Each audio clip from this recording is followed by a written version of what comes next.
Alright, what's going on guys, it's Liam here, and in today's video I want to talk about raids. Now this is going to be a little bit ranty, I suppose. I've crafted 8 raid keys, which is the most in the game as I'm aware of right now. And I'm going to be going over all the bugs in the raid. I'm not really going to be talking much about the casuals, but I'll briefly mention it here at the start of the video. So basically, raids are not meant to be a casual playlist, basically. Obviously, a lot of the community is upset that casuals can't really get into the raids and do them, but the devs themselves kind of came out and said it's more for the hardcore player base. Just let them have something, because most of the game is casual, so I just wanted to reiterate that here at the start of the video. But yeah, I'm actually really enjoying raids. It's giving me an incentive to want to get on Wiz. I do think a couple things need to be looked at. Obviously, the raid, we're going to talk about that in today's video. Before that, I think the Azoth prices are just too high, right? 1400 to unlock the Battle Island seems a bit high. 600 per key, especially with all the bugs and the glitches and all the bullshit in the raid right now.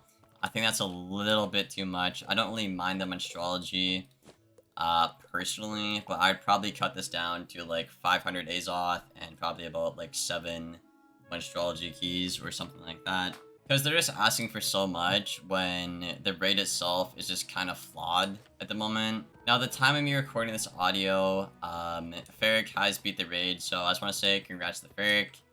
And I'm just a little bit annoyed because yesterday we would have had the raid beat, but we got stunned on the round we pulled the counter to the nullity, so we would have had it beat yesterday. And then 2 or 3 runs today were really good as well, but we had some people on the outside that threw. So basically, we've beaten the raid, just RNGs really screwed us over, and that's kind of what I want to talk about in the video today. Now, for the most part, a lot of the raids has a lot of stuffs, a lot of counterplay, a lot of fair stuff, which is cool and dandy and all. But the ice minion, I think, and the bounce minion shield a little bit too much right now. With like one of the quickest ways to do it, you have to reset like instantly if you get a ice minion or a death on the right, because they have way too much resist for storm. And obviously you can't blade because they counter blades on their shamble wheel, right? So you have to instantly reset because some of the minions are just kind of overtuned at the moment in terms of their resist and HP and stuff like that. I don't mind, obviously, them countering blades. It's just, it takes way longer if they do counter blades, typically. So that's why we reset. On left side, this is my least experienced one, so I can't really talk much about it. But left side, Rat Spin seems to be going off a bit too often, and you can't really spam hit because the guy drains with death, and you obviously can't blade. So I think Rat Spin probably is going off a little bit too much. In the Jaguar itself, this fight can be 2-rounded or consistently 3-rounded.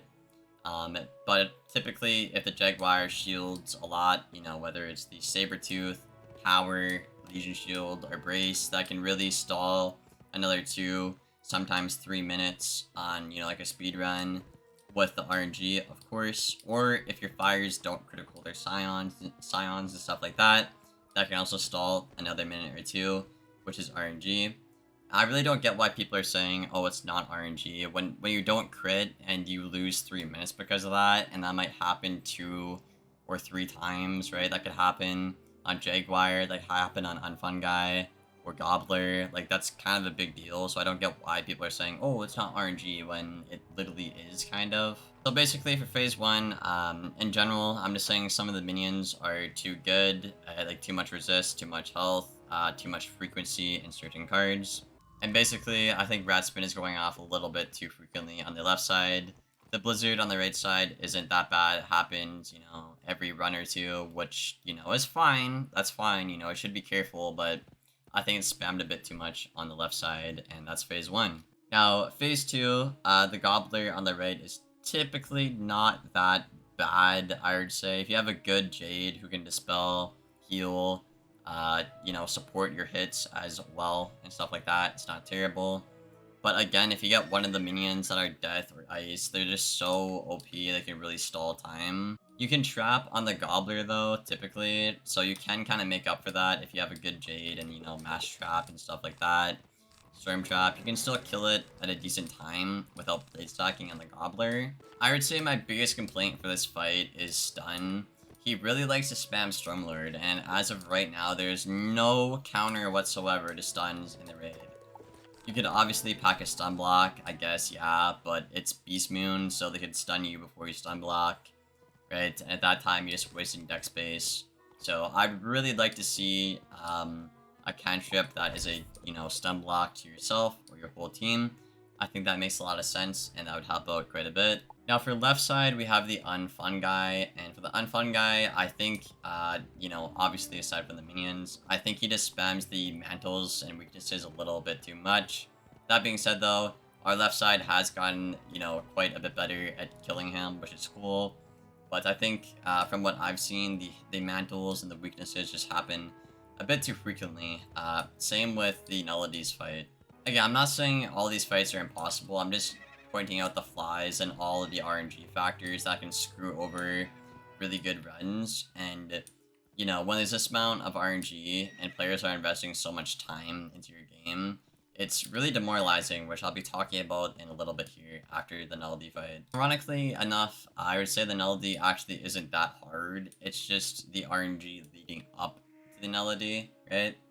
So what he does basically is he'll say something, you have to counter it, or else you get bopped for 12k or 6k.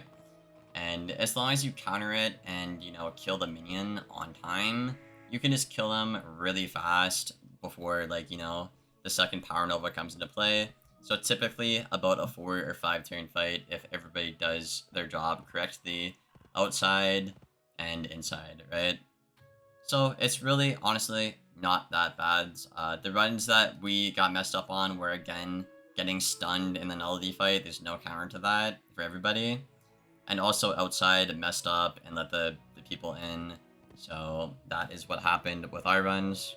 One minor complaint though is when the nullity is after the Power Nova, you don't know what his next cheat's gonna be. So for example, right, if he Power Novas, I can Blade because he didn't say anything. But on the turn you Blade, he'll switch his cheat, and he actually does the cheat when you don't know what it is. So I'm not sure if that's a bug or you're forced to like pass. I'm not really sure yet, but that's something I've seen that's a big problem. Then other bugs, I guess I could talk about are, I guess the sigil, like the Beast Moon sigil kind of format, and also the two tokens that are bugged. I believe one is bugged for the Vanguard team, and one is bugged for the pet team, I believe, by a house or something like that. Also, a big problem that has screwed up a lot of our runs is the Beast Moon format. Now, once you kill the minion that is going first, it automatically says that you are always going first. Now, if it says you're going first, you're obviously going to play differently, because if I go first and I'm second, I get to cast my card before the Gobbler, for example, right? But the problem is, it doesn't actually say who goes first and second. And I've had 2 runs that I've lost entire good runs off of because of that bug, unfortunately. Now, a lot of people think this isn't a bug, but it should say who goes first and second, even if the minion isn't there. It should be on the other side to let me know, okay, the Gobbler is going to go first before me so I can play around. I can get healed, shielded, or dispelled, potentially, right? Because it's just really a visual error, and that can really mess up runs. And again, in a high-pressure environment, in a stressful environment like raids, stuff like that just really is demoralizing and demotivating for players to deal with stuff like that. Then I'm probably going to talk about the drops in a separate video. Basically, if y'all don't know, you get the themes, amulets, rings, and the decks from Phase 2. And I'm going to go off of what Ferric got. Again, Ferric's the only one that's beat it, so I don't know if he got unlucky with drops, but I'll basically show y'all what he got. So yeah, I believe this is everything Ferric got right here, and gonna be honest right away, this is pretty underwhelming in my opinion. I was expecting at least 4 pieces of gear drops or like 30 spellaments, because again, this is literally the hardest thing in the game by like a landslide. Like this took like the community like a week to figure out on Live Realm, and he only got 1 piece of gear. Now some schools need like, I don't know, all 6 pieces of gear, right? There's hat, there's the void hat, there's the nullity hat, you know, the robe, the shoes, right? the wand as well, right? Um, to think you would have to, you know, only get one per run is kind of really crappy, and I'm really disappointed in King Sal with these drops right here. Again, I'm not sure if Ferric just got really, like, the short end of the stick got really unlucky with his drops, but if this is, like, considered good or, like, you know, average or whatever, this is really disappointing and really, again, demoralizing to not want to do the raid, because if I'm not gonna get, like, you know, rewarded that much for beating this raid, you know, with, you know, drops and, you know, put in way more time than everybody else, this just is just really disappointing. I was expecting, again, like, you know, 15 lure elements and, like, 2 school-specific drops and, like, 2 other school drops or something like that. Like, something actually rewarding to do it and, you know, encourage you to farm more, right? But, yeah, I'm very unhappy with the drops and just disappointed, for a lack of a better term. But yeah, I don't know, man. Again, this is a little bit more of a negative video, but I do thoroughly enjoy raids. Again, it gives me time to invest in ways, which I do like, even though I think the bar is set a bit too high for the days off and stuff right now, personally.